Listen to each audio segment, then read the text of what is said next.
میری پھوپھی اور میرے پھپھا کی طلاق ہو چکی ہے لیکن اب بھی وہ ساتھ رہتے ہیں، اس وقت ہم لوگ ان سے تعلق نہیں ختم کر پائے، تو اب اچانک سے ان سے تعلق کیسے ختم کریں؟ یا اگر ان سے بات چیت کرتے رہیں تو کیا اس میں ہمیں گناہ ہوگا؟ ناہید صاحبہ انڈیا سے۔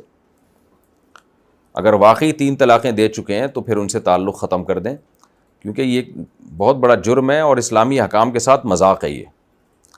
تو کیونکہ اس پہ پھر وہ ایک طلاق کے حکام کو قرآن بار بار کہتا ہے کہ کھیل مت بناؤ، تماشا مت بناؤ طلاق کے حکام کو۔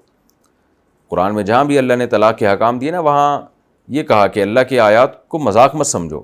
تو طلاقیں دے دیتے ہیں، پھر ادھر ادھر سے فتوے لا کے، فتوے تو آپ کو پتہ ہے مارکیٹ میں ہر طرح کے مل جاتے ہیں، اور بغیر فتووں کے بھی رہ رہے ہوتے ہیں، تو یہ مذاق بنا لیا ہے۔ تو جب تک یہ اکٹھے رہ رہے ہیں آپ ان سے تعلق ختم رکھیں، ان کے گھر آنا جانا بند رکھیں، ان دونوں کی دعوت نہ کریں، اور ان کو مجبور کریں کہ علیحدگی اختیار کریں،